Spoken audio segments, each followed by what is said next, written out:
Di sini aku akan bahas insight yang aku dapat dari buku berjudul Bicara Itu Ada Seninya dari Oh Soo-young. Oh Soo-young ini adalah penulis buku asal Korea Selatan. Dia dikenal sebagai motivator, public speaking trainer, dan penulis buku pengembangan diri. Sebenarnya banyak banget insight-insight yang aku dapat dari buku ini. Jadi aku hanya memberikan beberapa insight di video ini. Yang pertama, unsur nonverbal. Apa aja unsur nonverbal? Seperti penampilan. Kamu harus lihat penampilan kamu dari gaya rambut, pakaian, apakah harus memakai pakaian formal atau pakaian casual. Kamu harus perhatikan penampilan kamu. Selalu senyum. Saat berbicara juga senyum. Jadi, kamu harus membiasakan diri untuk tersenyum. Tatapan mata stabil. Kalau kita terus menatap mata pembicara, dia akan terasa juga nggak nyaman. Tapi bagaimana kita bisa menyeimbangkan? Kalau kamu nggak bisa menatap matanya, kamu tatap di antara ini, seperti di antara mata ini. Jadi stabil, kamu tahu. Jadi bukan yang terus menatap, bukan yang nggak menatap sama sekali, tapi seimbang gitu. Ketika berbicara, jangan bungkuk. Usahakan tegap, percaya diri, gestur.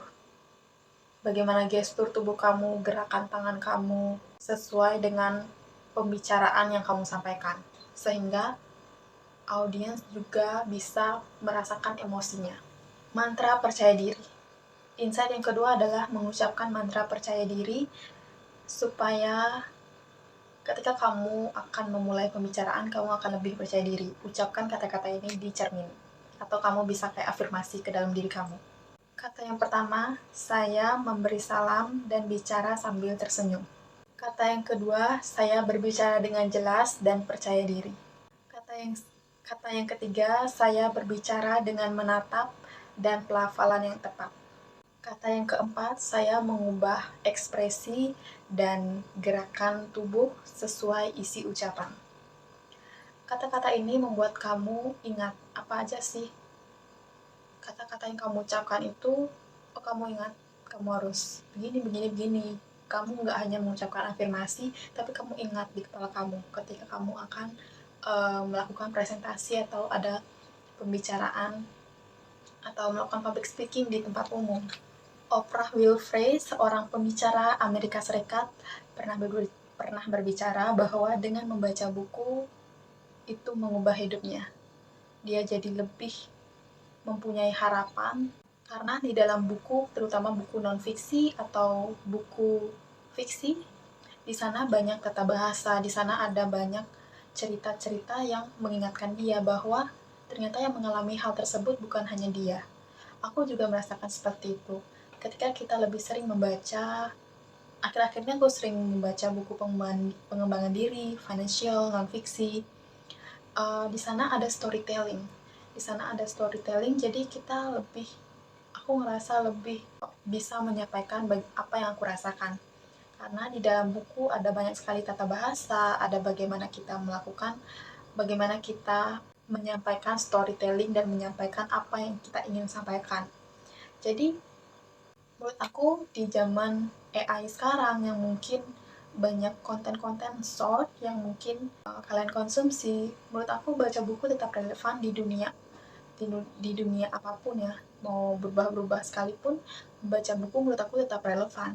Karena di dalam buku, terutama buku non-fiksi, itu ada banyak sekali ilmu-ilmu, penelitian-penelitian yang ditulis oleh penulis di mana membutuhkan bertahun-tahun.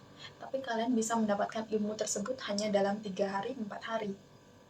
Gitu loh. Mungkin orang penulis tersebut membutuhkan data atau meneliti sesuatu hal dalam waktu bertahun-tahun. Tapi kita bisa mendapatkan itu dalam hanya hitungan hari. 5 hari, 3 hari gitu. Jadi menurut aku tetap worth it. Menurut aku ketika baca buku bukan hanya kita mendapatkan ilmu, tapi kita lebih fokus, kita lebih banyak mendapatkan ilmu juga. Jadi banyak banget sih manfaatnya. Kita jadi bisa lebih lebih lihat bahwa yang merasakan itu bukan hanya kita tapi orang lain juga. Bagaimana sudut pandang penulis. Banyak banget hal-hal yang aku dapatkan dari membaca buku. Itu dia insight-insight yang aku dapat dari buku Bicara Itu Ada Seninya. Kalau kalian mau mendapatkan lebih banyak lagi insight, alangkah lebih baiknya kalian membaca full bukunya. Kalau aku Bicara Itu Ada Seninya, aku full mendengarkan audiobooknya. Jadi buat kalian yang mau mendapatkan insight lebih dalam lagi, alangkah baiknya jika kalian membaca buku fullnya. Kalau video ini bermanfaat, jangan lupa untuk subscribe, like, and comment. And see you on the next video. Bye-bye.